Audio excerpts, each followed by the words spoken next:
Great to see you. Thank you for coming by, and with that, welcome at ITB Convention, ITB 2024, with our program of today and the topic that is now coming on stage, the beauty of traveling, of course, the beauty of sustainable travel, and how to not leave footprints, but only taking memories on your travel, and the responsibility when it comes to the tourism industry, when we talk about biodiversity and the ambitions when it comes to sustainability, responsibility, and really transformation. So for that, I welcome now Xenia zu Hohenlohe here on stage. She's the Chief Engagement and Strategy Officer of the Sustainable Markets Initiative, and with her is Willy Legrand. Thank you.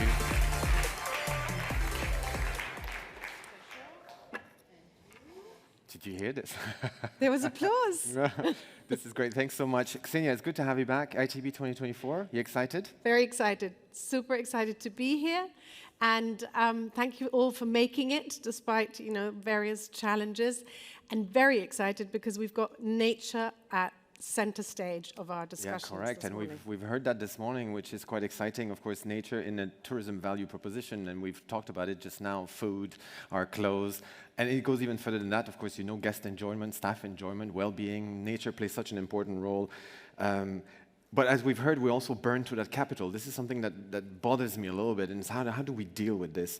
And I quite like the title of this session, in fact, Leave No Footprint, perhaps leave handprints, right, in a net positive thinking. So I'm quite excited about this. Very exciting. And again, just before we start, for those in the audience, but also for our audience watching from around the world, hopefully, there is Slido. You can provide your questions through Slido and through this QR code. So please engage with us. We will pick the questions up towards the end. And now, without further ado, let's welcome a very exciting panel that we have. We will start with Dr. Frauke Fischer. She's the founder and owner of the Agentur Auf. We have Sage Balker-Melzer from Pollination. She's Associate Director at Pollination. We have Ned Seibelman, all the way from Africa, who is Program Manager at CASA Secretariat. We have Eric Requard, all the way from Singapore. He's the co-founder and CEO of Greenview. And last but not least, we have Holly Tuppen, who's here today as a communications manager for The Long Run. Welcome to our panelists.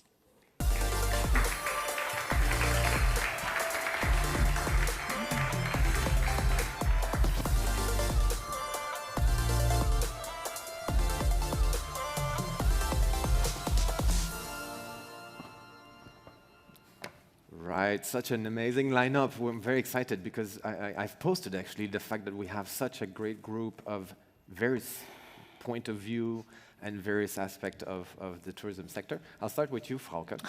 Wow. Yeah, I'll start with you next to me. I know you've just returned from Peru now, and I'm sure you're going to tell us a few words about this. You're very involved in agroforestry.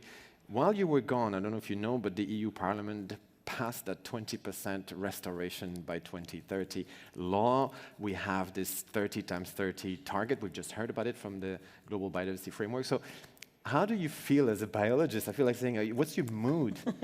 Because we've heard some very worrying data, but what's the mood, generally speaking? Yeah. I tend to be optimistic, cautiously optimistic, I'd like to say. So I could, look at it with a doomsday scenario and say, okay, all we do is too little, too late, but I think we won't convince people to work for biodiversity and ecosystem services if we start with such a bad mood. So yeah, I tend to be a little bit optimistic. A little bit optimistic is good. We said last year a good decarbonization plan that comes too late is a bad decarbonization plan. I feel like saying is a good restoration plan that comes too late a bad restoration plan? I don't know. Maybe we'll come on to this in a minute. I think there's a certain actually a discipline to being positive. It's always easier to be doomsday, I think, but we have the responsibility to be positive in my mind, and that's also going to be part of this conversation, I think. Sage, over to you, because Pollination is a very specialist company, and you'll tell us a little bit about what you do. But you emphasize the importance of driving change, right, towards net zero, but really nature positive.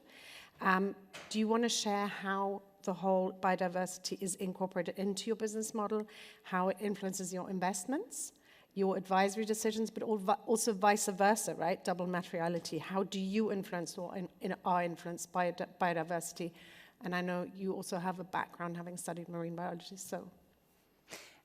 So biodiversity is really important for everything that we do, no matter how we're interfacing with our clients, whether it's on the advisory side or on the investment side of our business, because from our perspective, if a company is coming to us and is already looking at its impacts and dependency on biodiversity, or seeking our support in helping them figure that out, they tend to have a much more cohesive and transparent understanding about what their value opportunities look like. You know, how much are they taking from nature, their dependence on their value proposition to biodiversity.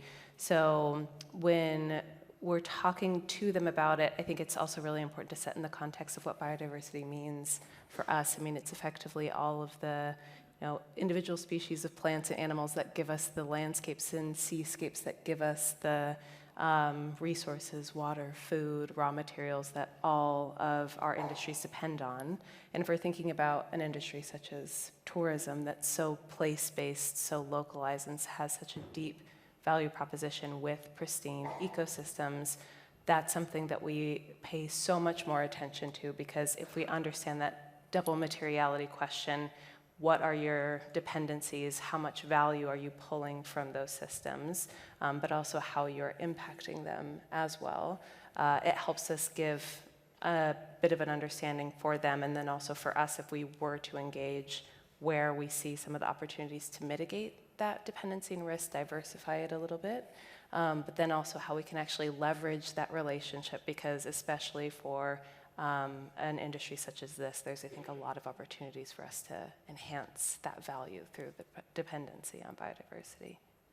100%, thank you. And if we take this and we look, we're going a little bit along the way, because it's a good way to introduce yourself as well. And I'd like to I'd like to go to you, Netsai, because it's actually about practice in your case. Yesterday we had a panel actually with the Minister of Tourism from Zimbabwe and Zambia, and they did mention CASA. I know you're going to be saying a few words about this, so Kavango Zambezi, this huge natural resource management initiative. So I'd like you to actually introduce this to our audience, because it is something quite unique in many ways. So what is it all about, CASA?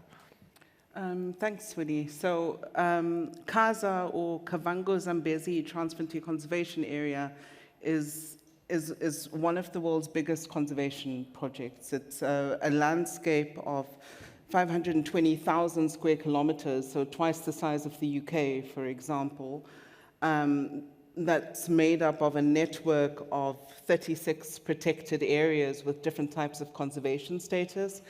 And the idea behind the establishment of CASA as a SADC, or Southern African program, is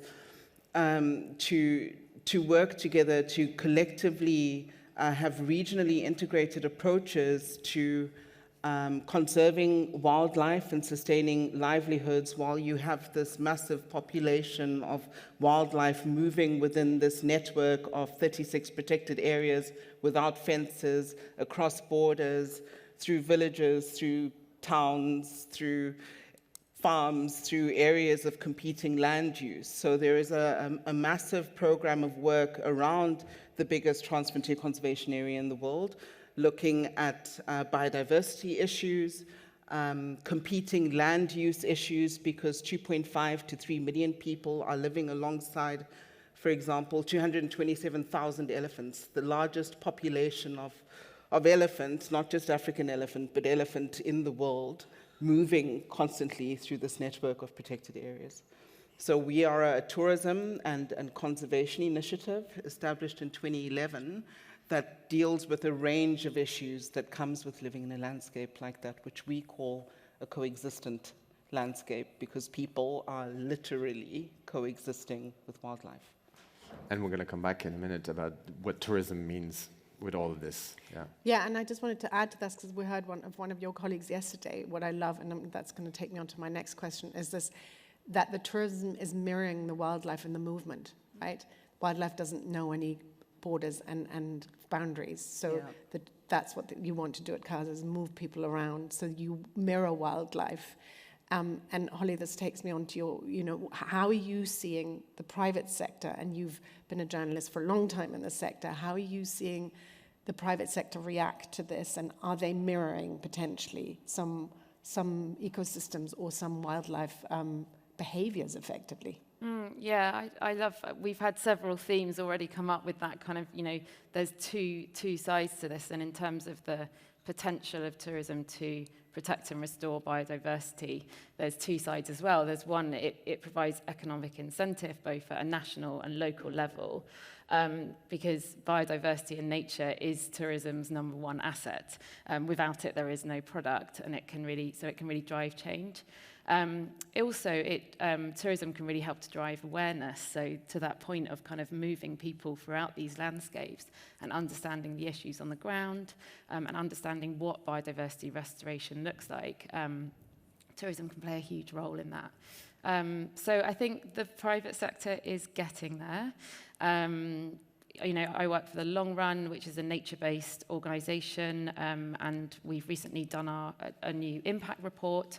And we've got 50 members. They're all SMEs, so quite a small proportion of the tourism industry, given that 80% of our industry is SMEs. But those businesses alone are protecting or influencing the protection of 600 million acres of ecosystems around the world, across marine and landscapes. And that's about the size of Argentina. So kind of when you think about the potential, if we got all these tourism SMEs on board, really putting nature into the heart of their business strategy, that's really exciting. Something to be positive about. And are there any specific examples? Do you want to give us one example of one resort where you think, wow, this is like... Yeah, so what we've noticed from this latest impact report is that a lot of the influence these tourism businesses are having is that because they're so vested in the protection of nature, not just in their resort, but all around their resort, and they're pushing their boundaries further and further and further, so they're working with a huge pool of stakeholders. So one example is Nicoy Island in Indonesia. So it's a 15-hectare tiny island off Bintan. But it's worked with Conservation International, local government, and other local stakeholders to help to drive the protection of 138,000-hectare marine protected area. So it's just an example of really tourism driving change on a much bigger level. So yeah, lots of exciting examples. And moving on to Eric, because as we know, there are a lot of SMEs, but as we know, there's also a lot of corporate hospitality businesses. So the private sector is a large player, right? But we've also heard there's Target 15 of the Global Biodiversity Framework, which states that business are to assess, monitor, and disclose their risks, dependencies, and impacts on biodiversity, known also, I guess, as the TFND, for those who are know. So what strategies should businesses take? And we heard from Bruno, assess your risks, know your baseline. What's your take on this? I'm sorry, am I on the right panel? Yeah, you are. I thought this was a sustainability panel. I thought that was climate change. What is this? Biodiversity? Biodiversity? That's Eric being I'm being facetious, but this is what I've got to deal with on a day-to-day basis with companies. Yeah. Because yes, we're up to about 70 companies we work with globally now, large and small. You got the leaders, you got the large swath who are like, wait, what is this? We spent 10 years trying to convince them about carbon, scope 3, all these terms. They got regulation coming every week in the EU. It's like, you go on vacation, you come back, there's another regulation. And now I have to go and say, yes, by the way, about that, so that's the challenge right now, is corporates is basically, we've got good foot. So TNFD is a great framework because TCFD was a great success. It basically said, okay, how do you govern this? How do you manage? What are your risks? What are your metrics? Explain it, here's some things. Simplified, and put it out there for carbon, for climate change. And now, to adapt that to biodiversity is a good approach. But the first thing we have to do is explain this. Like, what is this? And one is what all the stuff they're doing already, right? That's how we do it. But it's like, okay, so what is the biodiversity? Well, it's the variety of life of all levels on Earth. You mean planet Earth? What is the difference? No, it's because there's this global framework and there's the Kunming Agreement, of the CBD. Like, wait, well, this is about marijuana? So, I mean, this is the kind of stuff I have to deal with. And so it's a matter of putting it in context to them that, no, this is actually real now. This is the things that you inherently understand, and need to now work toward metrics. So we're figuring out, again, and we'll get to that later, what are the key things you need to do in the governance? What are the transversal ones? What are the localized ones? What are those fabulous metrics?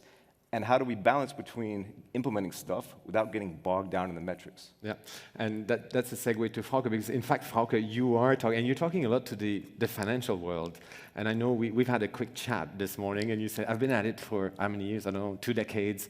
And someone apologized to you, in fact, from the corporate world, if I may say. Yeah. They said, Frauke, we're sorry we didn't listen to you 25 years ago. Can you tell us, Can you tell us a little bit about how that, so linked to what Eric was just saying, sort of, are there untapped opportunities, and what is your take, talking to those, to the corporate and to the financiers actually, about biodiversity? Yeah. We found it, or I found it out more than 20 years ago. And back then, when we were trying to talk to business people about biodiversity, they all told me, oh, we are already doing climate. Biodiversity is something that NGOs can do, it's something the government can do, but it's not correlated to our business. And this very, very much changed. And I told you about the guy who apologized, but another interesting story happened to me a couple of weeks ago when I met managing director of one of the largest banks in Frankfurt. And a couple of years ago, I was invited by that bank to talk about biodiversity. And I showed all the numbers we've just seen, how important it is, and what a economic role it plays. And after half an hour, the guy said, oh, thanks very much sharing that with us, but I have to make money. I can't deal with biodiversity. Now, this guy from the same, another guy from the same bank, which I met a couple of weeks ago, I was talking to him, so what happened to your colleague? And he said, well, this guy is not working for us anymore. And I think that, and I hope he's not working for any other bank, because he didn't understand what is the most important economic sector in the world, and that is biodiversity and ecosystem services. 60% of the global GDP depends directly or indirectly on nature services. And if we look at the value of biodiversity and ecosystem services, the annual value, we talk about something that is about twice as high as the global GDP. So for any private sector, for any corporate person, I would say, okay, this is obviously the most important service provider. This is somebody who holds a monopoly on services. The services are becoming scarce, or they are decreasing. So I would actually recommend everyone to invest at least, let's say, 1% of the annual return in nature. And that would help us to close the conservation finance gap, which is about, well, the lowest number is 100 billion annually, the highest number is 700 billion. But if you look at the global GDP, which is about 128 trillion, this is peanuts. And yeah, I'm a little bit surprised to hear that especially the tourism sector, which, as we just heard, depends on biodiversity and ecosystem services as any other, or maybe even more as other compared to other economic sectors, and the tourism sector, for the tourism sector, nature is an asset, well, they should be the first to invest. And that's leads me to you, Sage, because in fact, this is when we talk about green finance. So how do we apply this to biodiversity? How does it work? A lot has been actually invested in climate finance over the years. What's your prognosis now on nature? Listening to what Frauke just said now. Yeah, no, it's interesting. I'll give you my account number. So I think just to start off with, this concept of green finance, it is essentially different vehicles or mechanisms that we use to unitize the value that these services provide. So if we look specifically at biodiversity, there's been a lot of talk about this new and forthcoming mechanism called biodiversity credits that really wants to pinpoint that value that is being provided from activities providing biodiversity outcomes, whether it's restoration of biodiversity or potentially the conservation and maintenance of biodiversity, which is absolutely fantastic, but it's also not the only mechanism. There's a bunch of different tools. More and more funds are being specifically targeted to support natural capital, these ecosystem services, biodiversity-based funds. At Pollination, we have a joint venture with HSBC that's specifically targeted on nature-based investments and natural capital projects. We're also helping manage the Terra Carta Accelerator that is focused on biodiversity and is seeking investments in areas like ecotourism because it has such a compelling value case. But as we talked about at the beginning, we work with a lot of different industries at various levels, and so I very much sympathize with this question of how you're getting the communication piece right and meeting people where they are, because what we really try to say is, okay, you know, if you don't want to deal with this biodiversity concept right now, you know, what are the things that you can do with your investments and different types of mechanisms to bring the value of biodiversity of communities and making sure that these investments are really high quality and have integrity to make sure that you're building resiliency into whatever you're spending your money on, because that's going to encourage an optimization of value over the long term for some of these mechanisms. Yeah, you mentioned the Terra Carta Accelerator. Now, for those of you who don't know, we do have an infographic. Hopefully it'll be published publicly just to explain a little bit what that is actually and how it works, linked to hospitality. Yeah, in 2 sentences. Basically, it was launched, or it was a challenge by my boss, who's the King of England, effectively, to say, can we challenge the financial markets to come up with 5 funds to look into land-based solutions, finance land-based solutions, and 5 for marine-based solutions. The fund is actually closing at the end of March, I think thereabouts. We've raised, do you know exactly the fund? 125 million pounds. And it'll close, and then projects can apply for funding. So it's really exciting, especially for the tourism sector, because we're looking at mangrove restoration, coral reef restoration, peatland restoration. So it's really a challenge to say how can we finance these land-based solutions. But back to biodiversity credits, as we do. Holly, biodiversity and what you do at the long run, is that a concept that comes in, biodiversity credits? Is that something that you think there's a market for?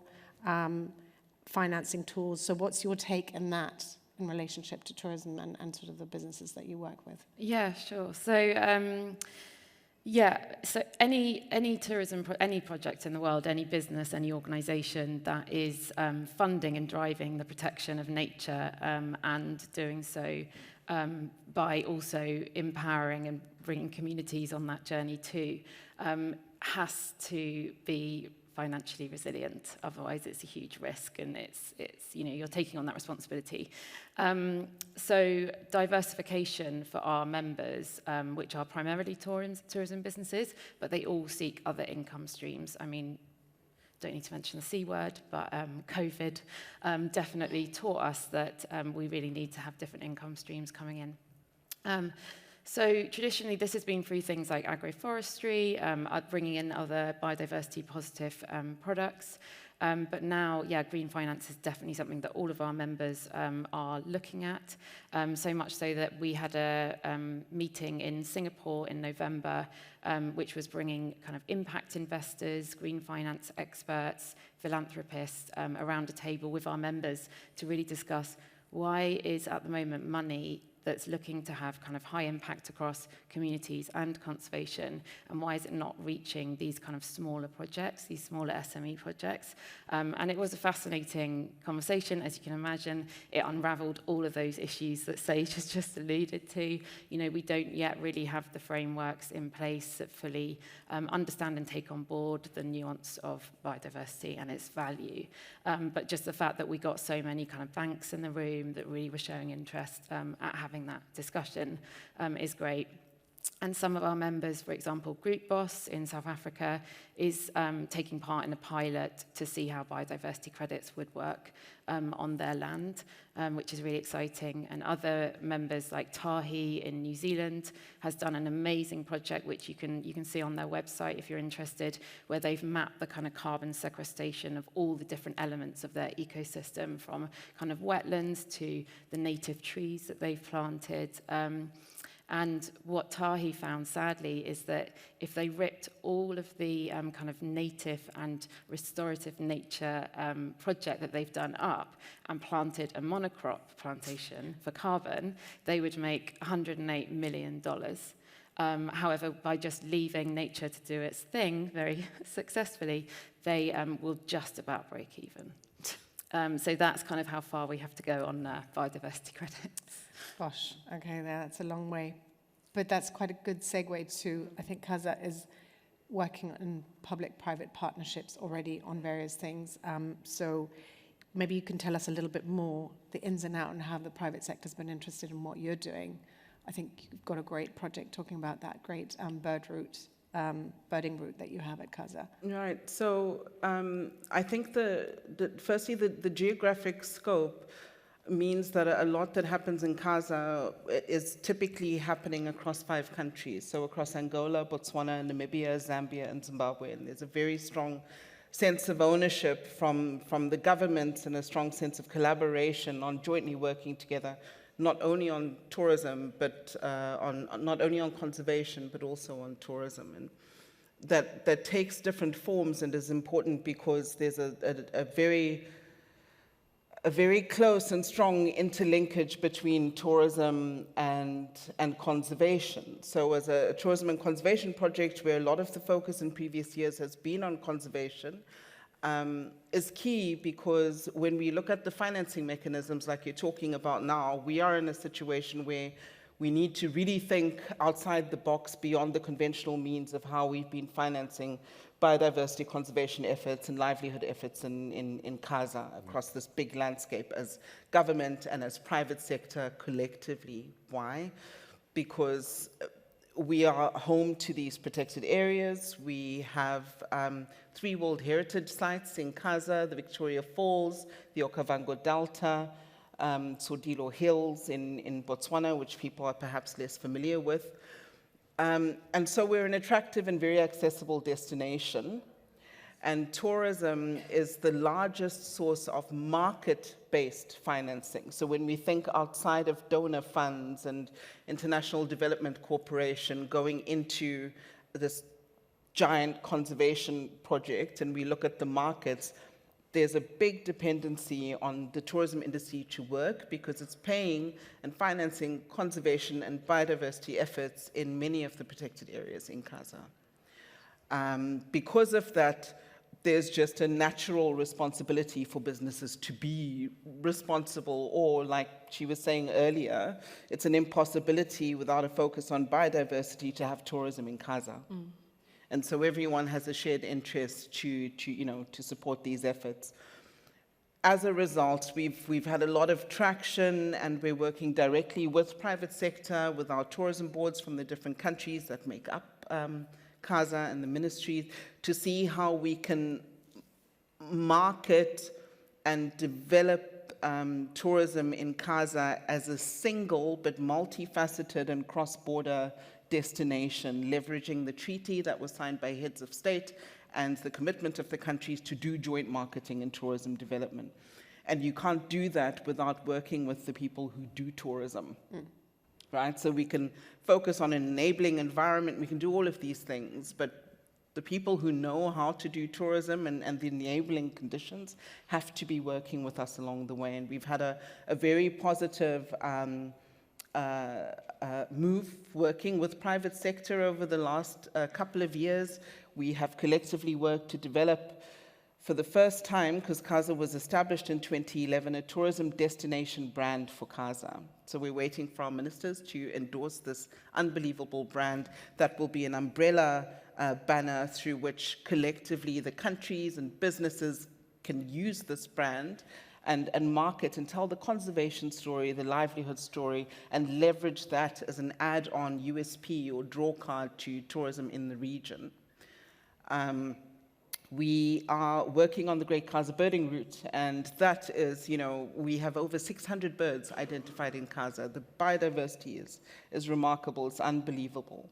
And so we want to create an opportunity not only in high season, but in low season, which is a good time for birding in CASA, to, as we say, put bums on beds. And how can we do that? We need to know, or package for private sector, with private sector, what are the key areas for birds What can you see there? How do you get there? Where can you stay? Who's offering activities and these kinds of things? And we're very happy to say over 80 businesses across the 5 countries, Angola, Botswana, Namibia, Zambia, and Zimbabwe, are the inaugural members of the Great Kaiser Birding Route. And we're very proud to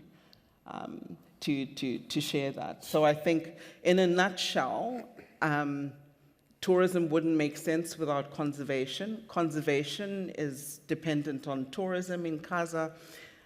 There is also the importance of looking at these different financing mechanisms, which the C word showed us a few years ago, is key. So we're constantly looking at innovative ways and what's happening in the world, that we can try and apply to people and to conservation efforts as well, to finance the different interventions that take place. So the private sector, obviously, in that region clearly understands the value of biodiversity simply because it's part of their livelihood, right? But let's turn to Eric, because in your field, it's a different level because you're trying to explain what biodiversity is. So how will business show that they mean business on biodiversity? What are we looking at? Are we looking at certification? Are we looking at what's happening here from your angle? Right. So I mean, there's expectation from investors, from regulators, from customers, and so it's about how do you do it.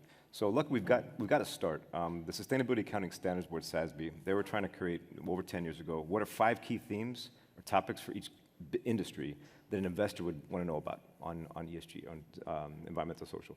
And they actually, when they did hotels and resorts, they actually engaged people like in the room on tourism, and they said, what's key? And they said, actually, how they're treating the destination, where they're putting their waste, what they're doing, and are they depleting? So SASB then said, okay, I got to figure out some metrics. So they came up with the metric says, what % of your portfolio is in an area on or adjacent or near an IUCN protected area? And what % of a number of your properties have red list species? So it was a box tick, but we started developing spatial data work with them, with companies to do this assessment. And then, so we keep building upon that and interpreting and doing things. And then, so there's that's going on, is to be able to show that, hey, we've got our metrics, we understand. But then comes, how do I implement? And with TNF, these things, you say, okay, what do I actually do? And so you devise programs to help implement. So we're now in this thing of where you trace the metrics, the impacts of the things, how do they relate? So in your destination, there's birds. So you can go and support those birds or those habitats, or make sure if guests are doing activities, they align with certain standards. So there's those kind of things, but ultimately it comes down to what do I do? And there's some transversal ones like procurement, and so you relate that. But if you think about how a company would display this, carbon is, again, the lens of carbon. They say, how are you addressing climate change? We care, and we're doing this. And they're fairly standard things that you're doing on carbon. You can kind of get away at a company level saying, we're trying to roll this out. When it comes to biodiversity, there's a lot of local level things. And how do you have portfolios, some are located in areas like this, some are not. So ultimately, to say, how are you managing your biodiversity risk? How are you doing this, and this? It's gonna come down to a destination level. And it's hard, and it's hard to roll the metrics up to a dump. So a certification becomes the best way to say, oh, well, we adhere to the GSTC because they make sure that we're certified, that we address our biodiversity risks, and we support local environmental and social culture activities that relate to that. Done. So I actually think that biodiversity will actually drive this certification conundrum to get more properties certified much more than carbon was able to. So those are the kind of things that we're seeing, right? One final thing, however, is this is where we have the big opportunity, because if you say, okay, flying into Singapore, how about you, would you like to spend $5 and offset your carbon footprint?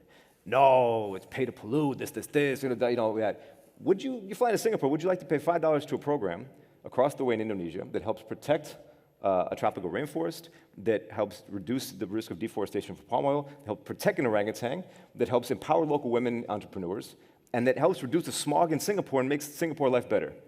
Sure. It's the same forest. It's the same thing. So that's the lens where companies will pay, because it's a great solution to help, and it's not polemic. And so that's the opportunity to finance at company levels, local levels, tourism levels. That's exciting. Very cool. Can we take some questions? Because there are any, exactly. No, I've got a lot of questions. I'm not too sure. Can we see? There's some in the room, and there's some on Slido. I don't see the questions on Slido. No, but Slido. there are some, Oh, here we go. There we go. Okay. And we have somebody with a hand up, so maybe we can get with a mic as well. Let's have a look and see if there's something that we can pick up as well on this one. the one that, and they're voted. So maybe we can pick up on the first one, if Yes. you're okay. Yeah. So how do we engage markets that don't associate themselves near high biodiverse areas, therefore they do not feel urgency to take these measures? Well, yeah, that's a good one. Who wants to pick up on this one? Eric first, and then Frauke? Frauke first. Let's go, Frauke. Yeah, I think that's quite funny, actually. Oh, does it work? Yep. Yeah. Yeah, as I said, 60% of the global GDP depends directly or indirectly on nature services. So no matter where you work and what you're doing, you depend on biodiversity. And I think, let me give an example. I think the tourism, or I don't think, I know the tourism sector was hit hard by the COVID pandemic. Now we know that about 5 new diseases in zoonotic diseases show up in the human population globally every year. 30% of these diseases can be related to the destruction of pristine tropical forests. Now, if someone says, well, I'm not there's no direct relation between my business and biodiversity, that has to be someone who has not been hit by the COVID pandemic. And I just attended a health, biodiversity and health summit, and the experts there say, well, we are not after a pandemic, which what many people think, we are in between 2 pandemics. So if we want to prevent the next pandemic, or at least stretch the time in between these 2 pandemics, we need to invest in the protection of pristine rainforest. And no matter if you're working in an office in Berlin or New York or whatever, or if you're owning an organic farm, this is an issue for you, and well, you should invest in protecting pristine rainforests, actually. Got it, Eric? Well, I think that, so there's those that are localized based on your location of operation, and there's supply chain. So supply chain, everyone's got supply chain high biodiversity issues. This, again, it's a new lens. Where are you getting your seafood? Where are you getting your cotton? Where are you getting your coffee? Where are you getting your wood? Those are now biodiversity issues that everybody has because certain things come from certain areas. And so that's the best way to say, look, this is going to affect you on a local level where you're operating, but on a global level also. So that actually helps simplify and give a little bit more approach. Okay, do you have a restaurant? Do you have food and beverage? Let's go to the food and beverage and let's get the high, those high items. And now it expands. And there's a list there. So now it's not just beef; it's other things. That's right. Yeah. Can we take that question? How can companies do an assessment on their biodiversity impact? Sage, maybe have you got something to add to that? So, I mean, this I think just builds off of a lot of what we've been talking about. Is there's a lot of good tools that are now available to help companies sort of step through understanding what their impacts and dependencies are on nature and disclosing those. So TNFD is quite helpful. And has come forward also setting science-based targets. So when you've understood what your impacts and dependencies are, how do you actually set pinpointed targets to help you track your performance on things? So I keep talking about these sort of categories of materiality, but it is essentially stepping through everything that we've just discussed on, what is it about your supply chain? What is it about your business that is tied to these very discrete pieces that we kind of capture in this indicator of biodiversity? What are potentially some additional benefits that you can receive from that? One thing that we haven't talked about, which is very important, particularly from the conservation perspective, is protection against climate risk and resiliency. And if you're able to identify what those are, you can then understand how you are also impacting those systems in terms of pulling those resources out. How much water are you having to use? How much land are you having to clear to put in your infrastructure, to expand your operations? All of these things are going to have potentially degrading impacts on the same systems that you depend on to articulate a value proposition for your business. So regardless of who we work with, those are always the 2 questions that we ask, and we help step them through those assessment systems to give them a bit more of a transparent understanding of how much of their value really depends and is vulnerable to these relationships. And that allows you to then have some more educated and targeted discussions about, okay, well, is it a efficiency thing? Can we potentially save on cost by cutting down these dependencies? And how can we leverage some of the financing mechanisms or collaborative partnerships to engage on more efficient mechanisms of leveraging opportunities on these assets as we move forward? Can I ask Holly as well, picking up on this? Holly, I'm putting you a bit on the spot. I know in the long run you have this 4C framework. Maybe you can say a few words about that and actually go a little bit about how they go about this, actually, the lodges and all these businesses. Yeah. Well, no, thanks for asking, really, because I was going to add that it's really, when we think about biodiversity, it's quite important we don't go down a kind of a funnel like we did with carbon, and that we step back and we think about how do we assess our biodiversity in a holistic way. And when we think about holistic, that means considering as much the impact, both positive and negative, that you can have on people, particularly locally to where that biodiversity is, as we are on climate, on carbon, thinking about climate resilience, because all of this does tie in. So I think for us in the 4Cs, the assessment on biodiversity would very much kind of drill right into all of our members' supply chains, but we would also do that in a way where we're all the time spotting opportunities of like, how could we actually be bringing that supply chain more locally to both be protecting biodiversity and also creating a much better local economic impact as well. So you're kind of approaching it from two sides, which can have double the impact in a way. Yeah, I know you want to pick up on that. Do you have a recommendation as well from your angle on this question on biodiversity impact and the assessment? I mean, yeah. Does it work? Yeah, it works. Sorry. Yeah, I think, I mean, what we're... Yeah, we're good. I mean, we're working... No. We're working with the clients from all different sectors on this, and we know that, of course, corporates always they would like a number. They would like to say, okay, our impact is 7, it should be 9, and our dependency is 8, and it should be 3.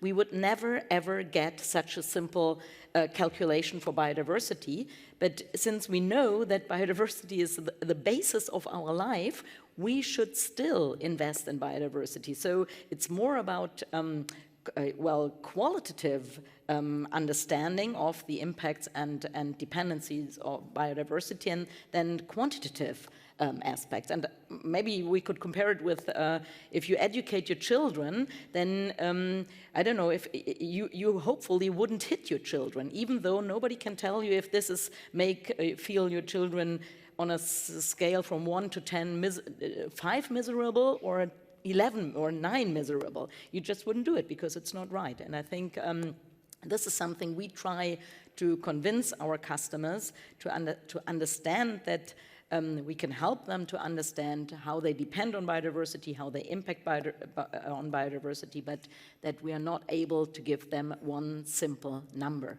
And we shouldn't look for simplicity here. Got it. Can we take there was a couple of hands. Is it okay to take questions from the audience? Do we have a mic?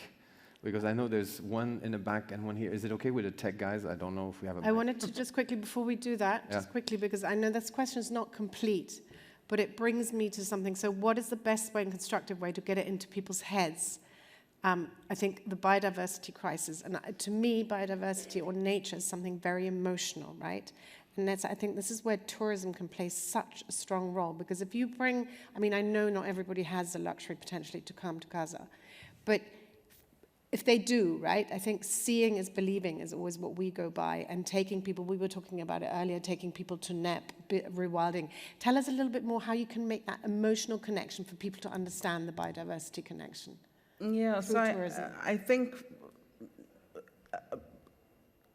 firstly, I do think it's easy to come to Casa. I agree. we've got so much potential and such great connectivity to get to the destination that if you've heard of Cape Town, for example, and you go to Cape Town, there's a direct flight right into the heart of Casa, Johannesburg and the like. So there is a lot of accessibility. So people should come to Casa. Yes, no, I agree. In terms of telling the story of Casa, we work a lot with private sector to do these media trips, these tour operator fam trips as well, to kind of package the tourism experience from media and also from operators who are packaging and selling the destination to come and not just have a tourism experience, but to also have a conservation experience, you know, to visit some of the initiatives around wild dogs, to see the things that we're doing with communities who in our destination are the stewards of biodiversity conservation and should be really front of mind. And because of that, a lot of businesses in Casa are not just looking at assessing or considering the impacts on biodiversity, but also on the communities, the people living adjacent and within the periphery. And we talk about supply chains and actually attaching a value and understanding the value of biodiversity because they're deriving benefits from the conservation and sustainable use of wildlife and nature in Casa. It's critical. We shouldn't just talk about understanding the biodiversity impacts. People are part of biodiversity, and in Casa, people are the stewards of biodiversity. You cannot have wild dog and lion moving through communities and towns without thinking about the impact on people, the challenges that come around that, and what benefits are they deriving from protecting these important resources. It's fundamental. There shouldn't be discussion about biodiversity without considering people. It should be first and foremost. In terms of telling the story, coming to Casa and spending money in our region is contributing towards conservation. I think the way that our operators run their businesses, the stories they tell, the experiences you have, and come and try to find out when you're traveling in Casa, what conservation initiatives, what community initiatives are there that are taking place. Our businesses are actively marketing and packaging those. You don't see them perhaps when you're doing your booking.com or engaging your operator, but just come and you'll understand it. And I think tourism provides an opportunity to package all of that and for people to learn. So when they travel, they come and they experience and they learn. They understand why elephants are important. Why do we have 227,000? Why is there the successful story with lion? Why is 1/4 of the wild dog population in Casa? Why are there so many important bird species in Casa? And our safaris, our operators just staying at these properties, talking to the guides, to local people, they go back and they understand that. I mean, in our press trips and fam trips, we had over $5 million of estimated advertising value because of the articles that were coming out, because they came back and wrote great stories just from us exposing them to these things. So I think there is that aspect, and there's the aspect of working with buyers in source markets to package and share this, like the destination brand work that we were doing, to provide all this information on the livelihood story and the conservation story, and to get that into the marketplace. And when people understand that, they appreciate and value not just coming and seeing animals, but like the context of all of these the emotional connectivity. Exactly. Excellent. Sorry, but there was another question in the room. Do we have time for it? No. I know. Well, everybody go to Casa, but we will be going on a break, so there could be time for private questions to the panelists. Right. Or? No, I think Yes. this It's good? private. Okay, I think this is. There's red time ticking away for us. But do we want to ask something perhaps as a last little bit? What makes you hopeful perhaps in this year or looking forward? What really you I don't know, what makes you hopeful? I don't have any other words. Let's start with you, Frauke. On the line of optimism, exactly. I'll be a tourist this year, and I visit Southern Africa to see finally, after many, many years, the great wildlife of the African savannas, and this is what I'm really in love with, so I'm very much looking forward to that. And this will give me a lot of power to work for biodiversity conservation afterwards. Yeah. Sage? Honestly, things like this, I heard that this is kind of the debut of biodiversity for ITB, and as someone who comes from natural capital background that is around my people every day, it's really just exciting to be in a room with all of you guys who are curious of learning about it, because that is really showing that this stuff is important and has value, and that we can kind of grow that community of practice to support. Very nice. Netsai? Yeah, I think within the tourism context, what leaves me feeling very positive is the openness of CASA and the countries and the tourism boards and the businesses to finally collaborate and work together, and the strong interest that I've observed from operators, for example, the German operators that we were meeting here amongst others, in the keenness to get involved and to see how they can repackage their itineraries and engage, and the willingness of private sector in the destination as well, for me, is very promising. We are very excited at CASA to work and engage more with the tourism private sector to push forward the conservation and livelihood issues. Very nice. Thank you. Eric? Two reasons. One, because, like as I mentioned, you can't hide behind lack of metrics to do stuff for biodiversity. And there's action that can be done. People want to know. Second, this is why I got into sustainability in the first place. Yes, I was just You know, 25, nature, right? Yeah. 25 years ago, I went to a project in Belize, ecotourism lodge, 20 rooms. They had a protected forest around them because a power company was paying carbon offsets. And I was like, this is fantastic, because a tree has value for being a tree. Yeah. But it wasn't because of the carbon, it was because the tree, it was for the tree. And so now we get back to what we started and we get influenced. So that's what I'm talking about. You know? So that's why I'm excited. Thank you so much, Holly. Yeah, I'll keep it brief. I think joining the dots. So I think being here today, incredible biodiversity at ITB. Let's keep this conversation going. It's so exciting to have this range of experts speaking up here all together. All the conversations that are going on, the collaborations, joining the dots between communities, conservation, culture. Very excited. I'm feeling optimistic. This is great. I've got one sentence Yes. I'd like to say for those that find it difficult to frame biodiversity. It's our infrastructure. Yeah. Streets, schools, electricity lines. Biodiversity lies underneath all of that. Yeah. Thank you so much. A big round of applause. Fauke, Sage, Netsai, Eric, Holly, thanks very much. And Katie, back to you.